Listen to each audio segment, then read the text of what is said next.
Today on the podcast, I want to cover a really interesting story. I kind of talked about this a little while ago, but essentially Adobe had its big AI Max conference and they dropped a whole bunch of exciting updates on their generative AI image creation tool, which is Firefly. So today on the podcast, we're talking about a bunch of big updates that they have made. They're able to do vectors, they're able to do, really high def images, very similar to Midjourney.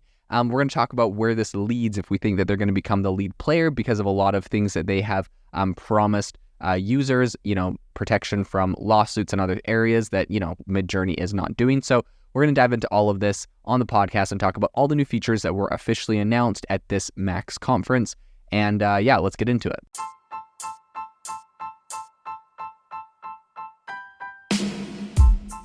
Welcome to the world's #1 AI podcast, AI Chat. I'm your host, Jaden Schaefer. Make sure that you go to aibox.ai, link in the show notes, to join the waitlist for our new AI platform. We're going to be launching an incredible platform that allows you to build anything you want with workflows in AI. So you're able to chain together ChatGPT and image generators and audio generators to make really powerful apps for your organization, or you can host them on our marketplace and actually generate royalties from them. So make sure to go to aibox.ai and join the waitlist. In addition, if you like the podcast, if you could do me a massive favor and please leave us a review on Apple or Spotify or wherever you listen to your podcast. This helps me be able to get better guests on here as they check the reviews to see how you guys are liking it. So if you could please do that, I would really, really appreciate it. Have you ever wanted to start your own podcast? I record and publish podcasts on a platform called Spotify for Podcasters, and I absolutely love it. Essentially, you can upload from your phone or computer, and it distributes to every platform that plays podcasts. They support video podcasts, and you can make money on the platform with ads or even podcast subscriptions, something that has made my life so much easier as a podcaster. So if you're interested, I highly recommend you give it a try. You can download the Spotify for Podcast app or go to spotify.com/podcasters to get started on your podcast today. Adobe, during its Max conference, dropped an exciting update to its generative AI image creation tool, which is called Firefly. So this revamped version, termed as Firefly Image 2 model, is now even more adaptive at bringing to life like human figures. So kind of focusing on intricate details like facial structure, skin, and hands. These features have traditionally posed challenges for AI-driven models. Of course, we've seen, people like Midjourney and DALL-E. I mean, I think DALL-E might even still struggle. It's probably a little bit better, but like hands have notoriously been bad where, when you generated an AI image, there was like 6 or 7 fingers on the hand. There's just like a weird finger poking out all over the place. So, it's definitely been something that's been a bit of a challenge, and it appears that Adobe has finally kind of figured out the solution. And to be honest, Midjourney has had this for a while, so they definitely get kudos as being the first player in this space.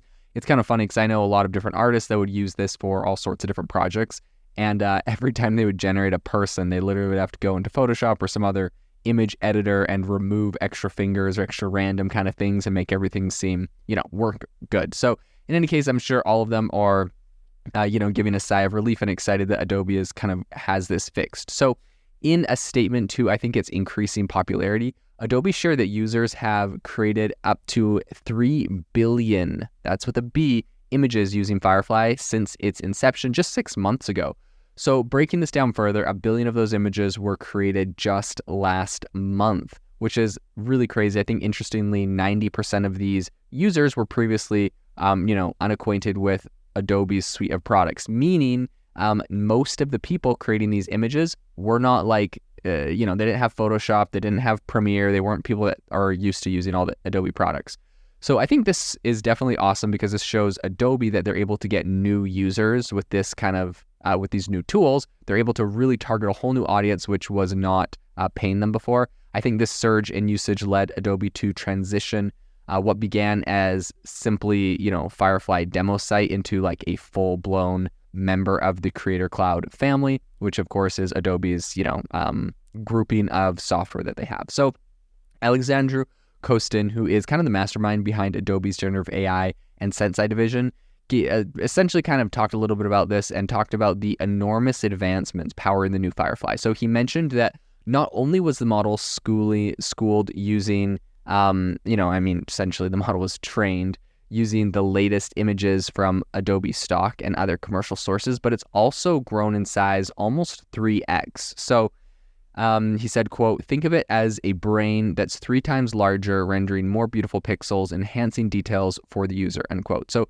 Costin kind of talked about this, and Adobe has also kind of doubled the data set, providing the model with an even richer understanding of users' demands. So though this expanded model requires more resources, Adobe promises the same speed as the previous version, which I think is impressive.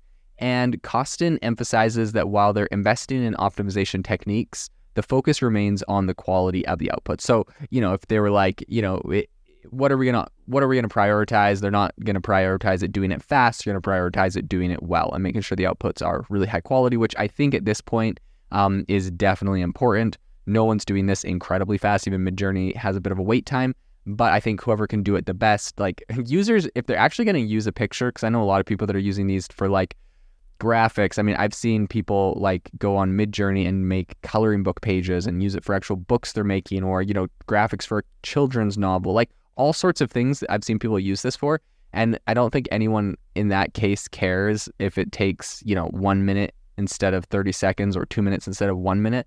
When you're comparing this to, what would traditionally take an artist like a week to draw some of these pictures. So I think, the order of magnitude and the speed is just insane, how much faster this is able to generate images. And I think people definitely would prefer Adobe focus on the quality. So users can currently access the model via the Firefly web app, but there's also plans in place to integrate it into, Photoshop and all the other Adobe cloud products.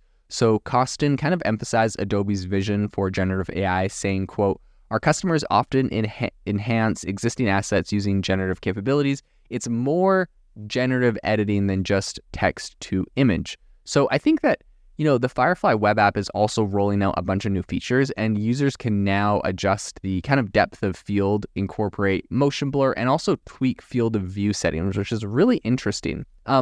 One intriguing feature is Firefly's ability to mimic the style of an uploaded image.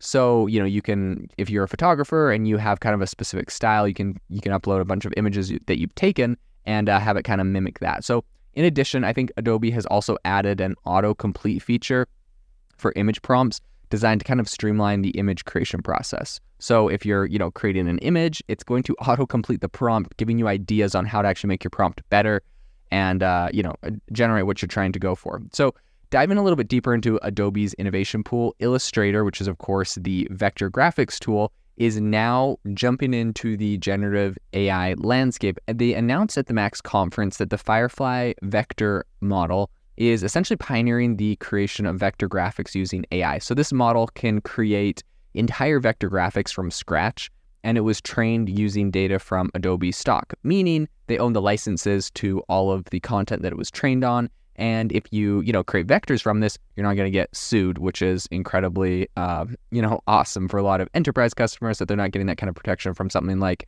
say, Midjourney. So this whole upcoming beta version of Illustrator will essentially empower users to create complete scenes using just a text prompt.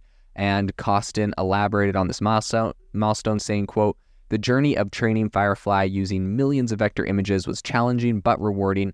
Our aim was to produce images with minimal points. So Illustrator is often, is also kind of unveiling a feature termed as mockup, and this is going to allow users to superimpose vector art onto 3D scenes. And, that could be like a design for a can or a logo on, apparel, for example. Costin said, quote, mockup offers a dynamic way to present designs in real-world context, right? So if you've ever wanted to put your design on the cover of a fake book or put your design on, essentially any 3D object, this is going to be an awesome way to do that. So, kind of rounding off the list of new features is a new one called Retype. This tool converts static text in images into editable text and even identifies matching fonts. And this is something that I absolutely love. In addition, Illustrator is now web compatible, so you're not just going to have to download the app and use it on your computer. This is another thing I've been calling for a long time. It seems very archaic. Feels like companies like Canva are really, really beating all the Adobe suites when it comes to like just being able to edit something in your browser. Figma obviously was really big in this regard, and I think that's why, Adobe had to buy it because Adobe XD just wasn't keeping up. I think this kind of suite of innovations signifies Adobe's commitment to really pushing the boundaries of what's possible in the realm of image creation, editing, this entire creative field.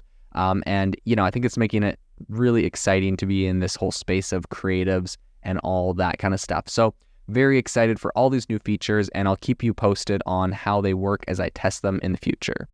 This episode is brought to you by Shopify. Forget the frustration of picking commerce platforms when you switch your business to Shopify, the global commerce platform that supercharges your selling wherever you sell. With Shopify, you'll harness the same intuitive features, trusted apps, and powerful analytics used by the world's leading brands. Sign up today for your $1 per month trial period at shopify.com/tech, all lowercase. That's shopify.com/tech.